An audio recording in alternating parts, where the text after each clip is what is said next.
Audio Jungle.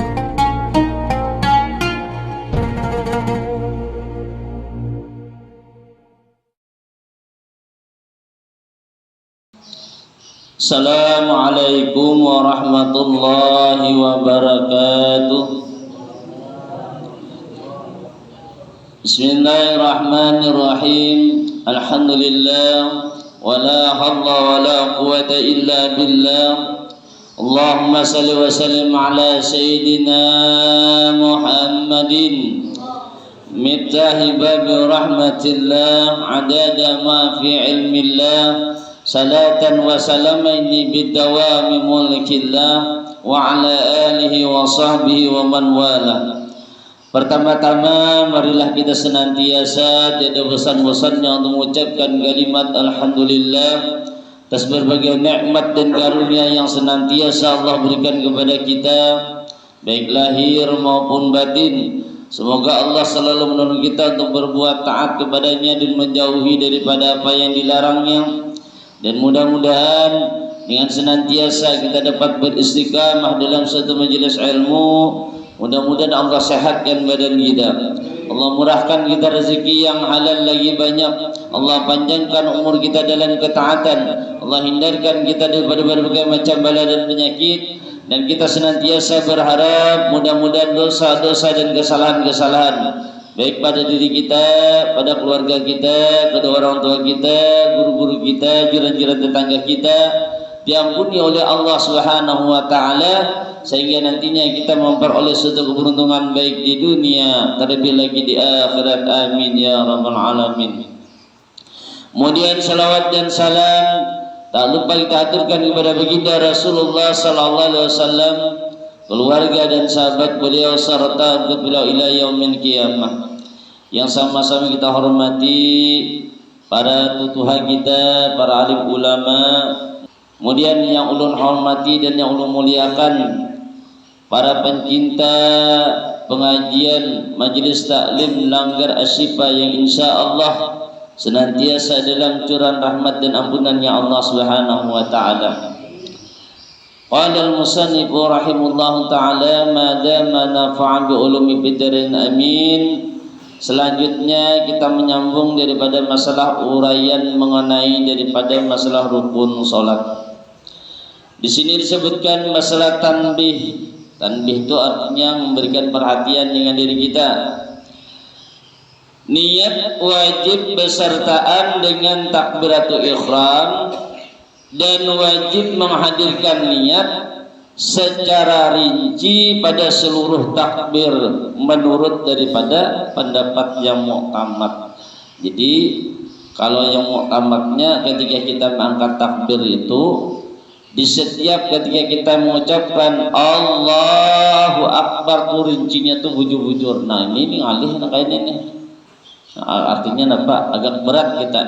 Sedangkan ibadahnya kita secara global ini ada sudah ada orang namanya nang waswis gitu nang waswis itu artinya terkadang asakana asakada sehingga seakan-akan apa nang diutarakan di dalam hati itu lalu salah lalu mau ulang itu artinya waswis tadi. Nah ini tadi hal ini disebut dengan muqaranah hakiki dan istihdar hakiki. Kemudian namun ulama mutakhirin seperti imam daripada Imam Haramain, Imam Ghazali dan Imam Nawawi tidak mewajibkan hal tersebut sebab sangat sulit dan akan berakibat banyaknya daripada solat manusia yang batal. Nah artinya kalau yang dirinci akan bujur-bujur tinggal putingan, banyak orang tenang sembahyang ketika mengenal sembahyang itu karena tidak diterima. Oleh kenapa? Sebab terkadang kadang mencukupi daripada syarat. Bilanya kadang mencukupi daripada demikian tadi jelas sudah hukumnya batal. Maka oleh karena itu mereka bertiga ini berpendapat dengan cukup menghadirkan niat secara global yaitu muqaranah urfi dan istihdar urfi. Jadi jasidin cukup aja dengan mengucapkannya untuk menyeluruh saja. Nah kayak apa itu? Adapun pengertian daripada masing-masing itu adalah istihdar hakiki. Itu adalah menghadirkan oleh si musalli, oleh orang namanya sembahyang tadi, di dalam hatinya akan rukun-rukun sholat yang 13, yang diantaranya adalah niat.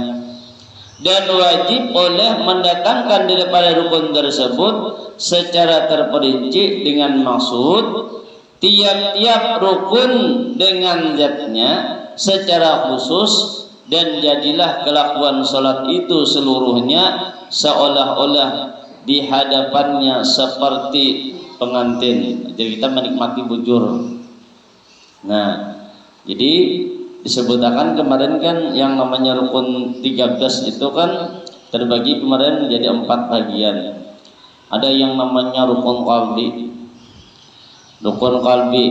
ada yang namanya rukun fi'li, ada yang namanya rukun qauli, ada yang namanya rukun maknawi. Nah, itu tadi Pak, nang jumlah dari pemecahan yang itu tadi. Jadi kita harus bujur mengenal dengan rukun-rukun tersebut tadi, supaya ketika kita melaksanakan dengan ibadah ini tadi nyaman tadi. Jadi ibadah sendiri tadi itu ketika kita melaksanakan sembahyang itu seakan-akan kita kayak menghadapi di hadapan orang pengantin, kita menikmati benar kamalian tenang. Ada gelisah, ada ngalih. Kemudian ada lagi muqaranah hakiki. Nah, muqaranah hakiki itu adalah menyertakan oleh si musalli, oleh orang yang sholat, apa yang dihadirkan tadi pada awal juju daripada juju takbir. Juju itu daripada bagian-bagian. Nah, daripada bagian-bagian ketika kita mengangkat takbir ini tadi. Jadi begitu kita mulai mengangkat Allah, jadi niat kita dalam hati itu mulai besertaan. Artinya ketika kita memulai apa nih kita sembahyangan, maka itu nang kita jalani di dalam hati kita deh. Kayak kita sembahyang maghrib tadi kan, sholli fadal maghribi umpamanya salah sarqatin imaman lillahi ta'ala, begitu Allah nah miringi dalam hati kita nih. Nah, miringi. Nah, artinya itu secara bersamaan apa yang kita sebutkan tadi, maka kita menghadirkan di dalam hati gitu daripada bagian-bagian yang kita sebutkan tadi. Ini terkhusus bagi orang-orang yang muqarrabin. Kemudian yang berikutnya adalah istihdar urfi. Itu adalah menghadirkan oleh si musalli, oleh orang yang mengerjakan sembahyang tadi, kelakuan sholat secara global, dengan tidak mengkasat rukuk dengan zatnya, qiraat dengan zatnya, dan seterusnya.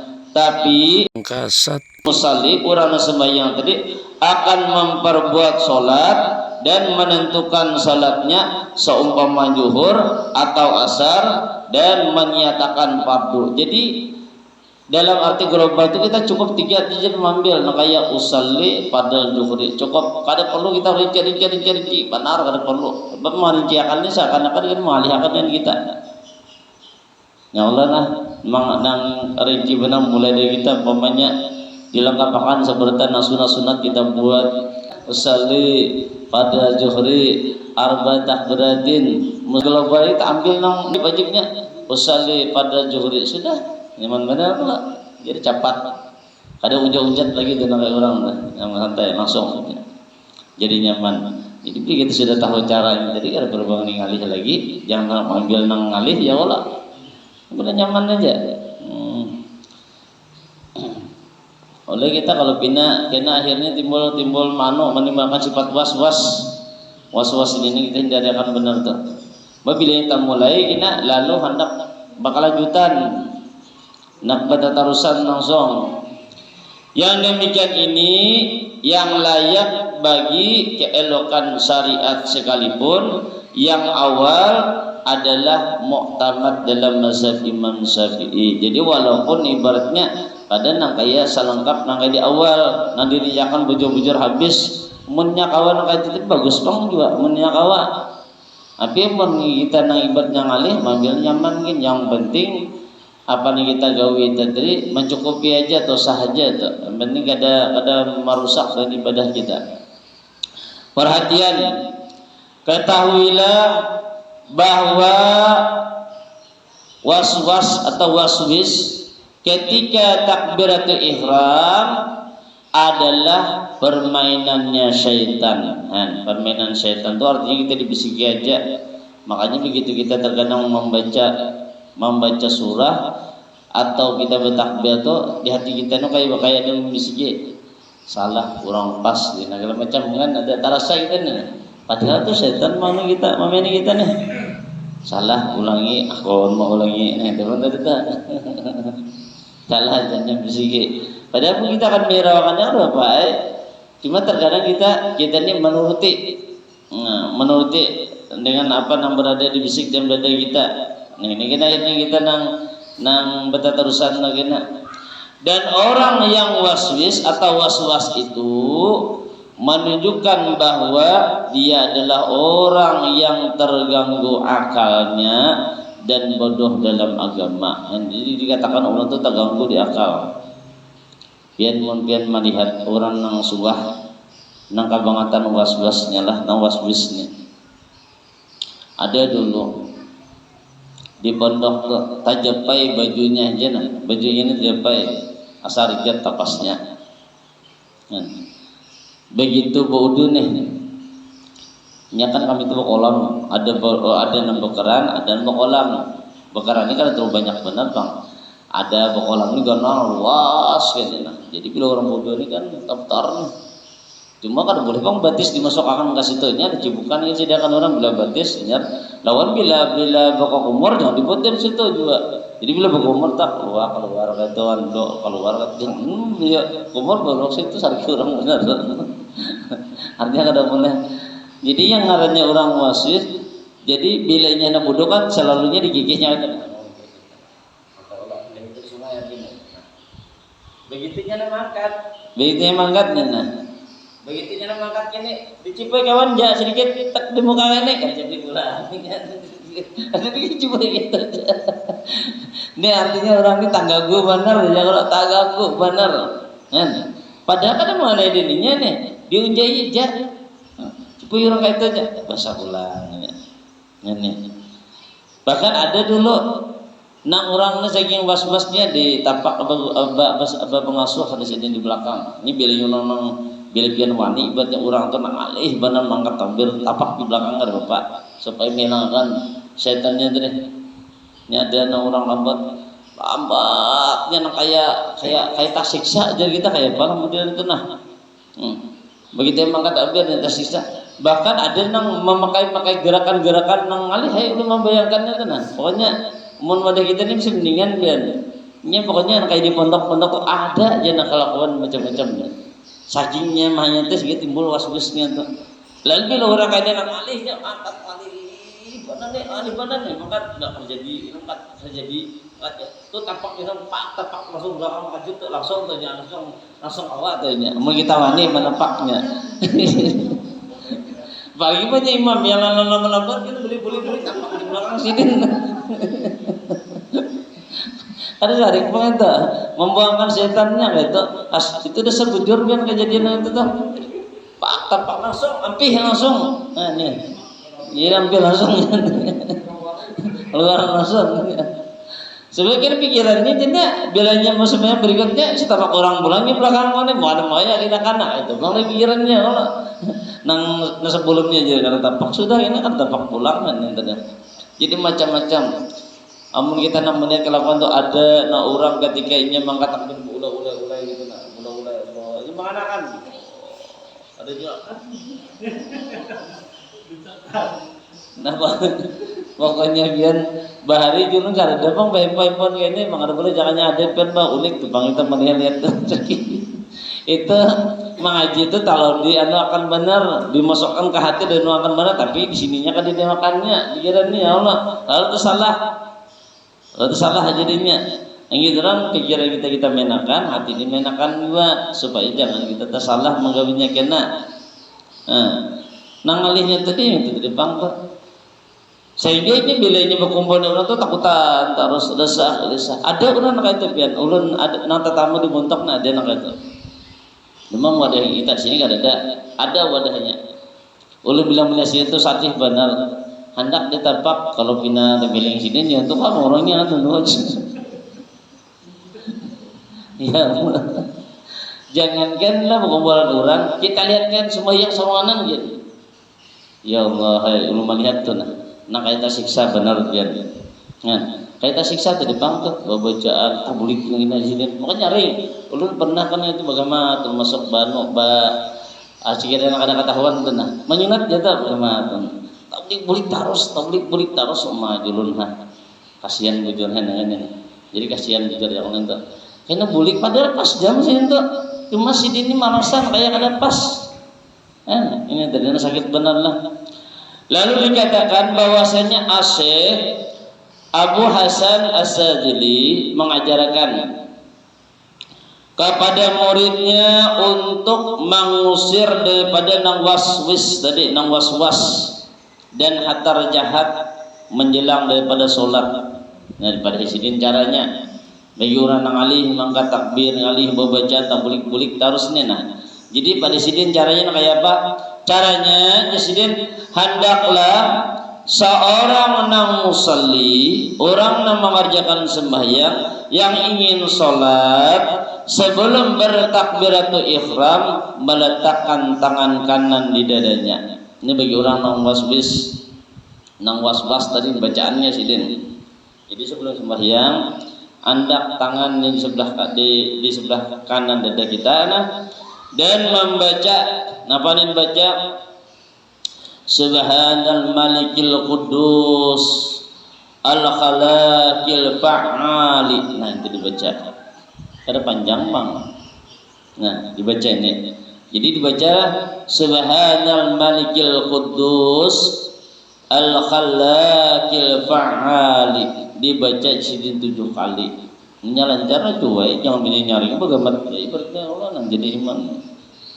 Kemudian membaca pulangnya in yasha yuzhibukum wa ya'ti bi khalqin jadidin wa ma dzalika 'ala Allahi bi azizin. Nah itu pulang sambungannya bacaannya. Jadi in yasha yuzhibukum wa ya'ti bi khalqin jadidin wa ma dzalika 'ala Allahi bi azizin. Ini sebagaimana disebutkan di dalam kitab Nihayatul Zain di halaman 57. Nah jadi kayak itu. Bila sudah ibadah kanang ini juga bacaan ini juga masih juga wasbis, kalau gitu lo kadang ditapak sudah ya Allah. Nah itu tadi. Cuma biasanya lah orang wasbis ini biasanya kalau ini jadi imamnya kan mau wasbis biasanya. Tapi bila ini mau jadi makmum, itu lambat benar tak? Unjat. Biasanya adalah. Kemudian uraian rukun daripada sholat yang ketiga masalah qiyam. Qiyam itu artinya berdiri bagi yang mampu pada sholat fardu.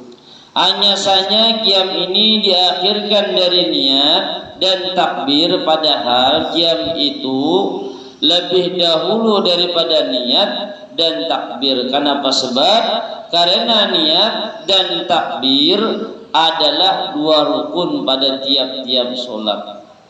Jadi berbeda dengan qiyam. Maka sesungguhnya qiyam itu rukun pada sholat fardu saja. Jadi di dalam berdiri ini wajib menegakkan tulang punggungnya dan disunahkan menundukkan kepalanya sedikit serta merenggangkan di antara dua tumitnya dengan kadar 1 jengkal. 1 jengkal itu kayak apa dipadakan di sini? Cilan antara ibu jari dan telunjuk. Nah, artinya kayak ini. Ya Allah lah. Nah, dari sini ke sini. Kada perlu kita mengilang kita kira aja gini ya Allah menulun aja manakan bahwa ini cukup sudah kurang lebih hijau ibaratnya bahwa ini kan ya. Dan permainan itu jadi jaraknya. Artinya nih jangan terlalu sempit, jangan terlalu lebar. Nah, dipadakan itu sudah jaraknya nih. Ketika kita hendak melaksanakan berdiri tadi. dan mengarahkan jari-jari kaki ke arah kiblat berbeda dengan pendapat di dalam kitab Al-Anwar yang mengatakan jarak 2 tumit adalah sekedar 4 jari. Nah ini benar pulang di dalam kitab Anwar 4 jari aja berarti rapat benar ya Allah ini.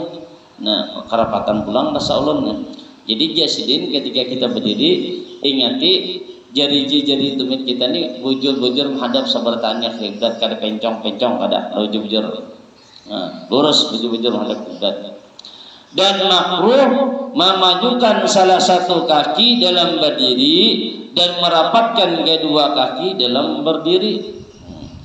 Jadi jasidin enggak artinya baik kanan atau kiri sejajar kedudukannya. Jangan ada tamaju sedikit, jangan juga terlalu rapat. Itu makruh. Bilanya makruh berarti nampak kita gawe itu kan bernilai pahala berarti. Sekadar menunaikan kewajiban aja rugi kalau kita. Mana dapat makruh aja. Jadi baik kita meninggalkannya.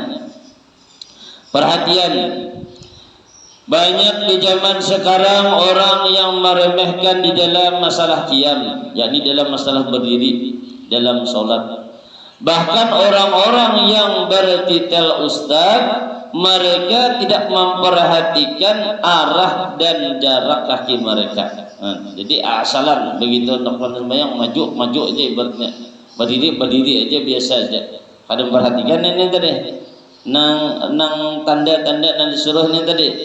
Ada yang berdiri seperti cakang ketapel. Nah, jadi jasidin ada yang berdiri seperti cakang ketapel.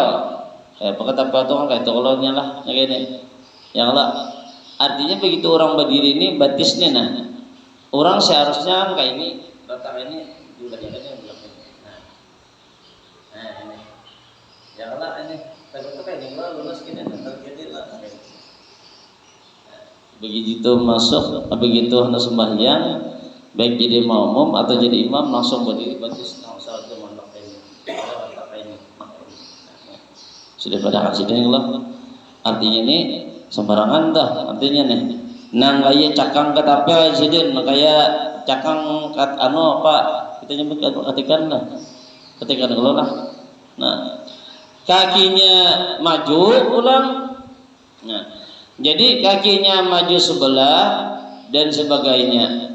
Padahal berdiri dengan cara yang benar adalah di antara kesempurnaan sholat. Nah, jadi bilanya pas kita berdiri itu sebetulnya itu adalah termasuk dari kesempurnaan di dalam kita melaksanakan sembahyang tadi.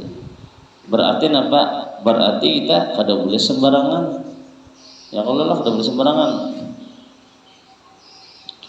Adapun yang lemah dari berdiri maka wajib sholat dalam keadaan duduk. Apabila tidak mampu maka dalam keadaan berbaring seperti mayit dalam liang lahat. Apabila tidak mampu maka bertelentang dan wajib meninggikan kepala sedikit dan menghadapkan ke kiblat. Apabila tidak mampu juga maka sholat dengan isyarat pelopak mata. Apabila tidak mampu juga maka memberlakukan solat di dalam hatinya. Jadi bila ada awajwa mata jasiden maka memberlakukan solat di dalam hati kita lagi.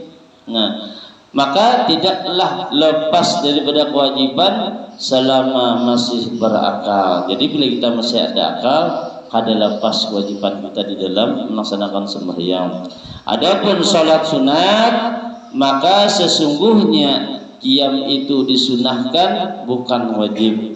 Maka boleh bagi orang yang mampu qiyam untuk salat duduk dan berbaring ke lambung sebelah kanan, tapi tidak boleh bertelentang bagi yang puasa, dan berduduk oleh orang yang salat berbaring yang puasa untuk ruku dan sujud. Jadi berbedanya dengan masalah wajib dan sunat. Kalau nya sembahyang sunat walaupun kita mampu berdiri, mungkin kita hendak sembahyang berduduk terbaik.